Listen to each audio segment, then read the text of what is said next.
রমজান মাস আসলে যেন বাজারে চারিদিকে তরমুজের পাহাড় লেগে যায়। আসলে এত তরমুজ বাজারে আসে কোথায় থেকে? সারাদিন রোজা থাকার পর ইফতারির সময় আমরা অনেকেই তরমুজ খেয়ে থাকি, কিন্তু এই তরমুজ কি আমাদের শরীরের উপকার করে? আসলে কি এগুলো গাছের খাঁটি পাকা তরমুজ, না কোনো মারাত্মক কেমিক্যাল দিয়ে এগুলোকে পাকানো হয়? এই তরমুজ খাওয়ার আগে আমাদের এই বিষয়টা কিন্তু অবশ্যই জানা দরকার। তরমুজ খেতে কে না ভালোবাসেন? এই ফলকে বাচ্চারা থেকে বুড়োরা সব মানুষই আনন্দের সাথে খেয়ে থাকে। আর এই ফল খেতে যতটা সুস্বাদু ততটাই গুণসম্পূর্ণ। তরমুজে বহু মিনারেল এবং ভিটামিন থাকায় আমাদের ইমিউনিটি পাওয়ার বাড়িয়ে তোলে। হার্টের রোগ থেকে মুক্তি দিতে তরমুজের ব্যবহার অপরিহার্য। তরমুজে থাকা উপাদানের কারণে আমাদের চোখ ভালো থাকে। এছাড়া তরমুজে অনেক উপকারিতা আছে। কিন্তু আপনি কি জানেন, এখনকার আধুনিক দুনিয়ায় এমনভাবে তরমুজ তৈরি করা হচ্ছে যে তরমুজের ভিতরে কোনো বীজই থাকে না। আর শুধু এখানেই শেষ নয়, এই তরমুজগুলো আলাদা আলাদা শেপে তৈরি করা হচ্ছে। এইরকম ভাবে তরমুজের আবাদ করে 10 গুণ দামে তরমুজ বিক্রি করা সম্ভব। এখন হয়তো আপনারা ভাবছেন, তরমুজের আবার কিভাবে শেপ চেঞ্জ করা হয়? এটা তো গোল গোল হয়। তো আজকে আমরা এই সব বিষয়ে কথা বলবো।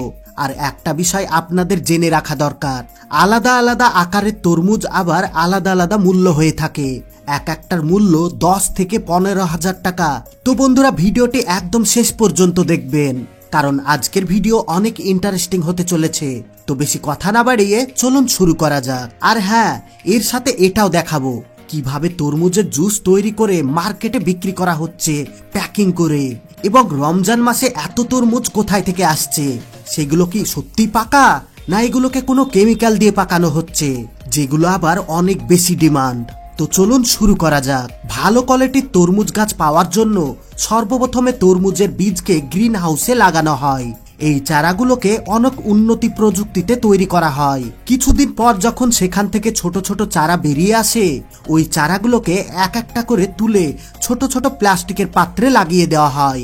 এখানে এই চারাগুলোকে কিছুদিন খুব ভালোভাবে যত্ন নেওয়া হয়। 10 থেকে 14 দিন মতো রেখে দেওয়ার পর এর মধ্যে একটা করে গাছ বেরিয়ে আসে এবং বেরিয়ে আসে 4টে করে পাতা। এখন এই বীজ থেকে বেরোনো ছোট ছোট গাছগুলো বড় জমিতে লাগানোর জন্য একদম রেডি। এবার এগুলোকে এখান থেকে তুলে নিয়ে চলে যাওয়া হয় লাগানোর জন্য। লাগানোর আগে গাছগুলোতে জল দিয়ে দেওয়া হয়, অপরদিকে জমি রেডি করা হয়। নর্মাল সাধারণ জমির মতোই এখানে মাটিগুলোকে আলাদাভাবে সার, বীজ, কীটনাশক দিয়ে রেডি করা হয়। সর্বপ্রথমে এখানে জমিকে আলগা করা হয় আর ওই জমিতে স্তূপ তৈরি করা হয়। এবার হয়তো আপনার মনে প্রশ্ন জাগছে, এইরকম স্তূপ করার কি দরকার? আসলে এই স্তূপগুলো তৈরি করার কারণ হলো গাছের আশপাশে যেন খুব বেশি কাদা কাদা না হয়ে যায়, সেই জন্য এগুলো তৈরি করা হয়। এবার এই স্তূপে প্লাস্টিকের শীট দিয়ে কভার করা হয়। এই স্তূপকে প্লাস্টিকের শীট দিয়ে কভার করার কারণ হলো প্লাস্টিক জমিতে ঘাস বা আগাছা তৈরি হতে দেয় না আর মাটিকে সমান্তরাল রাখে। এখানে কয়েকশো বিঘা জমি একসঙ্গে তরমুজের চাষ করা হয়। এবার তরমুজের ভালো ভালো গাছগুলোকে 30 সেন্টিমিটার দূরত্ব রেখে লাগিয়ে দেওয়া হয়। 8 সপ্তাহ পর এই গাছ বড় হয়ে যায়। এবার শুরু হয় গাছের লতা বাছার কাজ। প্রত্যেকটা গাছে সব থেকে ভালো কোয়ালিটির 2-3টে ডাল বা লতা রাখা হয়, বাকিগুলোকে কেটে ফেলা হয়। এইভাবে কাটার কারণে প্রত্যেকটা গাছে ফল ধরে এবং অনেক মোটা সাইজের হয়। এবার উপরে মাজা থেকে ছোট ছোট পাতলা দড়ি ঝোলানো হয় আর তার সাথে এই গাছের লতা আটকে দেওয়া হয়। গাছ লাগানোর 80 থেকে 120 দিন পর তরমুজগুলোকে হারভেস্ট করা যেতে পারে। তরমুজগুলো বড় হয়ে যাওয়ার পর এটাকে হারভেস্ট করা যাবে কিনা তা টেস্ট করার জন্য এর উপরে আঙুল দিয়ে আস্তে করে বাড়ি মারা হয়। এর ভিতর থেকে যদি একটা ভারী সাউন্ড আসে, তার মানে জানতে হবে এই তরমুজ হারভেস্ট একদম উপযুক্ত। এবার এগুলোকে খুব সুন্দরভাবে ওয়ার্কাররা একটা একটা করে গাছ থেকে পেড়ে নেয়। এবার চলুন দেখে নেওয়া যাক আমাদের তরমুজ কেমন হয়েছে। ওয়াও, কি সুন্দর লাগছে! এটা খেতে অনেক সুস্বাদু হবে, তাই মনে হচ্ছে না? কিন্তু এটা কি? এর মধ্যে তো একটাও তরমুজের বীজ নেই। হ্যাঁ, এটা দেখার জন্যই তো ভিডিও বানানো। এই টেকনোলজিতে তরমুজ চাষ করলে তরমুজের ভিতরে কোনো বীজ থাকে না। তরমুজ এমন একটা ফসল যা চাষ করার জন্য গরম আবহাওয়া, আলগা মাটি আর বেলে মাটি প্রয়োজন। এতক্ষণ আপনাদের দেখালাম গ্রিন হাউসে কিভাবে বীজ ছাড়া তরমুজ চাষ করা হয়। এবার আমি আপনাদেরকে দেখাবো কিভাবে বড় বড় জমিতে বীজ ছাড়া তরমুজ চাষ করা হয়। বড় বড় জমিতে এইভাবে গাড়ির পেছনে বসে বসে প্রথমে চারা গাছ লাগানো হয়। এই তরমুজের গাছগুলোতে মেল এবং ফিমেল ফুল থাকে, যা ন্যাচারাল প্রজাপতি আর মৌমাছির সাথে মিলিত হয়। এরপরে ফল তৈরি হওয়া শুরু হয়ে যায়। গাছ লাগানোর 80 থেকে 120 দিন পর ফল রেডি হয়ে যায়। এখানে তরমুজ তোলার সিস্টেম অন্যরকম। সমস্ত তরমুজগুলোকে হারভেস্ট করে ট্রাকে লোড করে ফ্যাক্টরিতে নিয়ে আসা হয়। ফ্যাক্টরিতে নিয়ে এসে গাড়ি থেকে আনলোড করে তরমুজগুলো ক্লিন করার জন্য কনভার বেল্টের সাহায্যে পাঠিয়ে দেওয়া হয়। ভালোভাবে এবং সাবধানের সাথে পরিষ্কার করার পর এরপর কোম্পানির লেবেল মেরে দেওয়া হয়। তারপর এগুলো প্যাকিং করে বাজারে বিক্রি করার জন্য পাঠিয়ে দেওয়া হয়। এবার চলুন আমরা দেখে নেব কিভাবে তরমুজের আলাদা আলাদা আকার দেওয়া হয়। জাপানের এই তরমুজকে আলাদাভাবে ফার্মিং করা হয়। এখানে রাসায়নিক সার ব্যবহার করা হয় না বললেই চলে, কিন্তু এই তরমুজগুলি খুবই ভালো পরিচর্যা করা হয়। অনেকেই ভাবে এই আকারগুলো প্রথম থেকে হয় স্কোয়ার বা হার্ড আকৃতির, কিন্তু আসলে এটা না। এই তরমুজকে আলাদাভাবে স্ট্রাকচার দিয়ে তৈরি করা হয়। যখন সমস্ত তরমুজগুলো মিডিয়াম সাইজের হয়ে যায় তখন আলাদা স্ট্রাকচারের ভিতরে ঢোকানো হয় আর এর ভেতরে বড় হতে থাকে।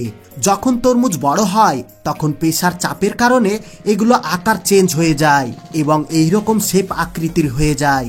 এরপরে এই অন্য আকৃতির তরমুজগুলোকে ফ্যাক্টরিতে নিয়ে এসে ভালো করে পরিষ্কার করে কোম্পানির লেবেল লাগিয়ে দেওয়া হয়। এবার খুবই সাবধানের সাথে এই তরমুজগুলোকে প্যাকিং করে বড় বড় মার্কেটে পাঠিয়ে দেওয়া হয় বিক্রি করার জন্য। জাপানে এই তরমুজগুলির মার্কেট ডিমান্ড অনেক বেশি। এগুলো মার্কেটে অনেক দামে বিক্রি করা হয়। এখন এই সাইজের তরমুজের দামের কথা যদি বলি তো আপনার মাথা ঘুরে যাবে। এই তরমুজের দাম ভারতে $65, যা কখনো কখনো $200 পর্যন্ত পৌঁছতে পারে। এবার $65 যদি আমাদের ভারতের টাকায় কনভার্ট করি তাহলে প্রায় 5,500 টাকা হয়ে যায়, আর বাংলাদেশের টাকায় প্রায় 6,000 টাকা। এখন আপনি বুঝতে পেরেছেন এই তরমুজ কতটা এক্সপেন্সিভ। এবার আপনাদেরকে জানিয়ে দিই রমজান মাসে এত তরমুজ কোথায় থেকে আসে। আসলে রমজান মাসে তরমুজগুলো ঠিকঠাক ভাবে পাকে না, আর এটা তো আপনারা সবাই জানেন। রমজান মাসে প্রত্যেকটা ফলের দাম অনেক বেশি হয়। এই জন্য ভালো দাম পাওয়ার জন্য কাঁচা অবস্থাতেই তরমুজগুলোকে বিক্রি করে দেওয়া হয়। তারপর এই তরমুজগুলোকে কয়েকদিন ধরে স্টোর রুমে রেখে দেওয়া হয়। এবার প্রত্যেকটা তরমুজে এইভাবে স্যাকারিন আর ফুড কালার সিরিঞ্জের মাধ্যমে ভিতরে প্রবেশ করে দেওয়া হয়, যার ফলে এই তরমুজ অনেক মিষ্টি স্বাদের এবং দেখতে লাল টুকটুকে হয়ে যায়। এইরকম কাজ শুধুমাত্র রমজান মাসেই করা হয়, শুধুমাত্র বেশি দামে তরমুজকে বিক্রি করার জন্য। এরকমটা হয়তো আপনাদের দেশে নাও হতে পারে, কিন্তু বেশিরভাগ জায়গাতেই এইরকমটা করা হচ্ছে।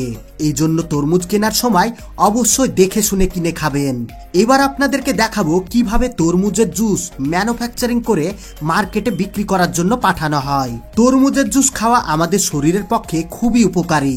জমি থেকে ফের তরমুজ নিয়ে আসার পর তা ভালো করে পরিষ্কার করে এই মেশিনে তরমুজের ওপরের মোটা খোসাটাকে কেটে ফেলা হয়। এরপর তরমুজের ভেতরের লাল অংশ প্রেস করে তার ভেতরের রস বের করে ফেলা হয়, আর তা বোতলে লোড করে সিল প্যাক করে দেওয়া হয় আর মার্কেটে পাঠিয়ে দেওয়া হয় বিক্রি করার জন্য। সত্যি তরমুজের হারভেস্টিং প্রসেস দেখার মজাটাই আলাদা। তো বন্ধুরা, কেমন লাগলো আজকের ভিডিও? যদি ভালো লেগে থাকে তাহলে ভিডিওতে এক্ষুনি একটা লাইক দিয়ে ভিডিওটি আপনাদের বন্ধু এবং ফ্যামিলির সঙ্গে শেয়ার করে দেন। আর আপনি যদি আমাদের চ্যানেলে নতুন হয়ে থাকেন তাহলে চ্যানেলটিকে সাবস্ক্রাইব করে অল নোটিফিকেশন সিলেক্ট করে রাখুন, যেন পরবর্তী এরকম সুন্দর সুন্দর ভিডিও আপলোড হওয়ার সঙ্গে সঙ্গে আপনি সবার আগে দেখতে পারেন। এতক্ষণ পর্যন্ত সঙ্গে থাকার জন্য আপনাদের সবাইকে অসংখ্য ধন্যবাদ।